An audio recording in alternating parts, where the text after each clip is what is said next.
Bonjour Olivier. Bonjour. Alors aujourd'hui, vous allez vous faire plein d'amis. Trop souvent, on parle de contraception et on dit chez les latins, « Oh, c'est une affaire de femmes », mais ça change.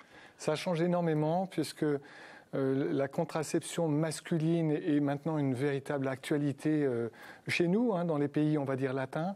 Ça l'est déjà depuis très longtemps dans les pays scandinaves, en Asie, dans les pays anglo-saxons, où on pratique cette technique de contraception qui s'appelle la vasectomie.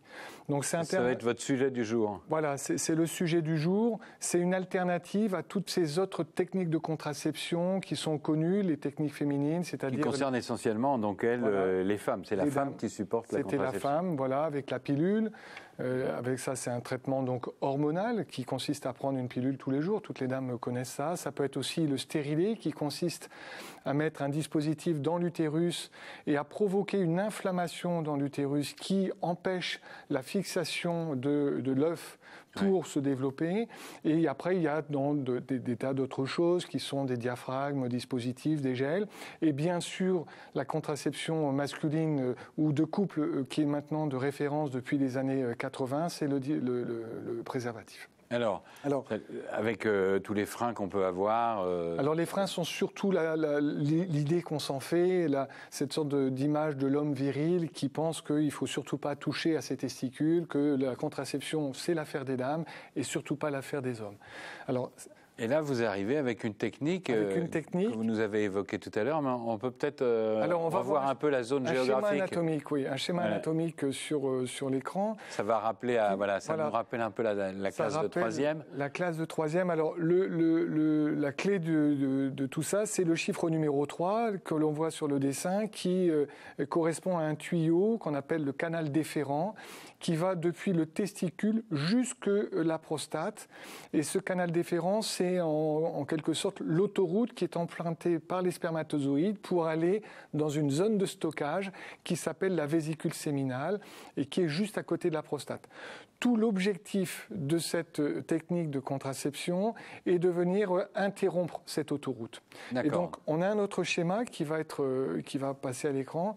Et ce schéma montre en bleu, cette fois-ci, le canal déférent. Et sur la partie gauche... On voit que ça monte depuis la testicule jusqu'à la vésicule séminale en bleu. Oui. Et ensuite, ça rejoint la verge. Alors, qu'est-ce que vous allez faire? Oui, on voit sur le côté... Le côté droit du schéma montre bien qu'on a interrompu la continuité. On a enlevé un morceau du canal déférent, un petit peu comme si vous avez un train, vous enlevez un wagon du train. Donc forcément, les spermatozoïdes ne peuvent plus progresser, et c'est ça le principe de la vasectomie, qui a un cadre légal depuis 2001, avec maintenant l'autorisation médicale de le faire, alors qu'avant, on considérait que c'était une agression médicale sur un organe sain. Voilà. Alors, on parlait de mentalité tout au début, et justement, cette opération, elle est courante dans bien d'autres pays du monde, et elle arrive chez nous, puisque vous, chirurgien, vous voyez arriver des patients. On va dire qu'il y a une quinzaine d'années, on devait opérer une fois par an, 2 ou 3 fois par an, réaliser ce type d'intervention. Maintenant, c'est plusieurs fois par mois. C'est plusieurs fois par mois parce que l'information passe, parce que le confort que cela représente pour le couple est un réel confort. Il faut retenir surtout, c'est que ça n'est pas en fait une technique de contraception qui sous-entend quelque chose de réversible. C'est irréversible. Voilà, c'est une technique irréversible et le mot le plus approprié, c'est une technique de stérilisation. Donc c'est plutôt destiné aux couples déjà installés, aux hommes d'un certain âge, de la quarantaine, avec souvent des difficultés de contraception chez l'épouse ou une famille déjà constituée. C'est là où c'est le cœur là où on peut vraiment proposer cette technique de stérilisation, mais avec des grands avantages. Beaucoup d'hommes pensent qu'on va, par exemple, supprimer leur virilité. Ça fait pas ça. Juste quand même un point pour qu'il n'y ait pas de confusion, ça n'est pas une castration. Vous parliez de virilité à l'instant. Ça n'est pas une castration, on ne touche pas la virilité des hommes, c'est-à-dire que ça ne change rien à les hormones masculines, à la pilosité, la voix, la musculature. Ça ne change rien également à la qualité à l'aspect et à toutes les caractéristiques du sperme. C'est-à-dire que les spermatozoïdes ne représentent que moins de 10% du volume du sperme. Un petit peu comme il faut... Le reste, c'est les éléments nutritifs et protecteurs. Voilà, exactement. Donc, alors, on ne s'en rend pas compte. Si on ne le sait pas, on ne s'en rend pas compte. On est sûr quand même comme ça que c'est efficace à 100%. On a coupé le tuyau, ça ne va plus remonter. C'est le mode de contraception le plus efficace de tous les modes de contraception existants. Et il y a une notion importante, c'est que l'efficacité n'est pas immédiate. On a vu tout à l'heure sur le premier schéma qu'il y avait une petite zone qu'on appelle les vésicules séminales. Eh bien, ces vésicules séminales, c'est la zone de stockage des spermatozoïdes et du sperme, qui là est au bout du... Alors peut-être sur l'autre schéma, si on pouvait avoir l'autre schéma, on le voit mieux, c'est la zone bleue un petit peu large, un petit peu comme une oreille. Une zone de stock. Donc comme on coupe en dessous, comme on coupe en dessous, il y a tout un stockage qui existe à ce niveau-là.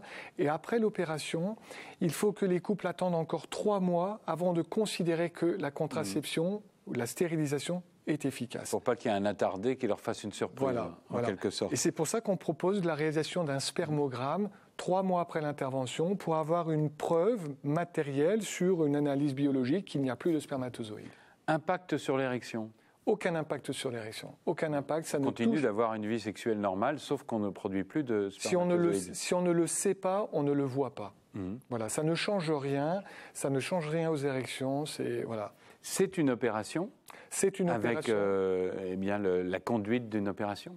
C'est une opération qui se fait soit sous anesthésie locale, soit sous anesthésie générale, mais courte. Donc c'est une anesthésie qui, à ce moment-là, est générale mais courte, et c'est toujours en ambulatoire. C'est-à-dire qu'on rentre le matin et on sort dans l'après-midi, ou bien c'est fait en tout début d'après-midi et on sort dans la fin d'après-midi. Une dernière précision, comme c'est irréversible, si, parce que la vie change, on voudrait avoir des enfants. Alors, le législateur a tout prévu, puisque dans la loi qui maintenant donne un cadre légal en 2001, c'est prévu. Il est recommandé aux médecins, aux chirurgiens qui prend en charge les patients, de proposer systématiquement la conservation de sperme dans le cadre de ce qu'on appelle les CECOS, les centres d'études et de conservation des œufs et des spermatozoïdes. C'est ce qu'on appelle la banque de sperme. Donc, on propose aux patients de faire cette démarche qui permet une sorte de droit au remords si finalement les événements changent, les conditions, et donc on peut toujours après de nouveau avoir avoir des enfants et continuer par d'autres techniques d'insémination. Le mois d'octobre qui arrive, c'est les mois où on pense particulièrement au cancer, et notamment au cancer du sein. Et vous faites autour du cancer une conférence, vous nous en dites un mot? Alors c'est une conférence dont le titre c'est la prévention, la micronutrition et le cancer. L'idée c'est de comprendre pour agir, et ça se passera à la Maison Folie Beaulieu, c'est à l'Homme, place Beaulieu. Et donc c'est une conférence, l'idée de cette conférence c'est d'expliquer peut-être d'essayer de comprendre comment être acteur de sa santé plutôt d'être toujours spectateur. Qu'est-ce que je peux faire pour essayer que ça se passe le mieux possible? Comment puis-je donner le meilleur de moi-même? Une question là-dessus, le titre micronutrition, vous avez 15 secondes pour nous dire ce que c'est. Alors la micronutrition et cancer. Alors micronutrition, la partie importante, c'est pas le mot nutrition, c'est le mot micro. C'est comprendre que c'est dans l'infiniment petit que l'on peut trouver des solutions pour sa santé. Et le cancer est finalement la résultante d'un dysfonctionnement. Et si on peut aller au début, eh bien on a plus de chances d'accompagner au mieux et de trouver une bonne route.